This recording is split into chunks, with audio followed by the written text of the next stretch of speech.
கொஞ்ச நாட்களாவே எப்படி நடந்துட்டு இருக்கு அப்படின்னா பிஜேபி விசஸ் டிஎம்கே அப்படின்னு நடந்துட்டு இருக்கு. சோ ரெண்டு பேருக்கும் நடுவுல ஒரு பயங்கர மோதல் இருந்துட்டு இருந்தாலும் பிஜேபி தலைவரான அண்ணாமலை பயங்கர வேற லெவல்ல ஸ்பீச் எல்லாம் கொடுத்துட்டு இருக்காரு. அதுவும் இப்ப பாக்கணுமே டிஎம்கே அமைச்சரான உதயநிதி ஸ்டாலின் இருக்காருல்ல, அவரை வச்சு செய்யறாரு அப்படின்னு தான் சொல்லணும். ஏன்னா 11:30 மணிக்கு நீங்க எல்லாம் எழுந்துக்கிறீங்க, வெயில் எப்ப பாக்குறீங்க அப்பதாங்க பாக்குறீங்க. ஆனா எங்க தலைவர் மோடி அப்படி கிடையாது.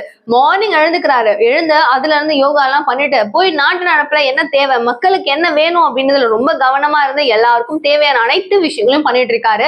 நீங்க என்ன பண்றீங்க அப்படின்னு சொல்லி ஒரு கேள்வியை கேட்டுட்டு இருக்காரு. என்ன கோவம், ஏன் இவ்வளோ ஒரு டென்ஷனா இருக்காரு தலைவர் அப்படின்னு பார்த்தா ஆக்சுவலி நடந்திருக்கிறது என்னன்னா, நம்ம உதயநிதி ஸ்டாலின் அவர்கள் சில இன்டர்வியூஸ்லயோ இல்ல மேடை பேச்சுகள்லயோ அவர் சொல்ற ஒரு விஷயம், முன்னாடி எல்லாம் மோடி அவர்களை பார்க்கும்போது எங்களுக்கு சொல்லணும்னு எப்பவுமே தோன்ற ஒரு வார்த்தை இருக்கு, கோ பேக் மோடி அப்படின்னு சொல்லணும் நாங்க ஆசைப்படுவோம். ஆனா இப்பெல்லாம் பார்த்தா கெட் அவுட் மோடி அப்படின்னு தான் நாங்க சொல்லணும்னு நினைக்கிறோம் அப்படின்ற மாதிரி ஒரு ஸ்பீச் கொடுத்துட்டாரு.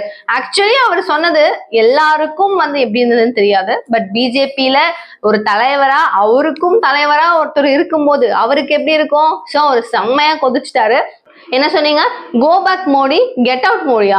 தைரியம் தான் சொல்லுங்க. உண்மையாவே உங்களுக்கு தைரியம் இருக்கு, நீங்க கரெக்டான ஒரு சரியான ஆள் அப்படின்னா சொல்லுங்க, நேரா சொல்லுங்க அப்படின்னு சொல்லிட்டு ஒரு பயங்கரமான ஒரு ஸ்பீச் அவர் கொடுத்துட்டாரு. சோ இதனால இவங்க ரெண்டு பேருக்கும் நடுவில் ஒரு கிராஷ் வருமா, இல்லைன்னா இவங்க அப்படியே அமைதியா போயிடுவாங்களா, இல்ல திரும்பவும் பெருசா போகுமான்னு சீரியஸா தெரியல. சோ நீங்க என்ன நினைக்கிறீங்க, உதயநிதி பேசுறது கரெக்டா, இல்லைன்னா அண்ணாமலை பேசுறது கரெக்டா, இல்ல ரெண்டு பேரும் பத்தி நீங்க என்ன நினைக்கிறீங்கன்னு கமெண்ட் பாக்ஸ் சொல்லுங்க. இந்த மாதிரி நிறைய விஷயங்கள் பத்தி டிஸ்கஸ் பண்ணலாம். மிஸ் பண்ணாம நீங்க எல்லாத்தையுமே தெரிஞ்சுக்கணும்னா சேனலை சப்ஸ்கிரைப் பண்ணிக்கோங்க. தேங்க்யூ சோ மச் ஃபார் வாட்சிங். பாய்.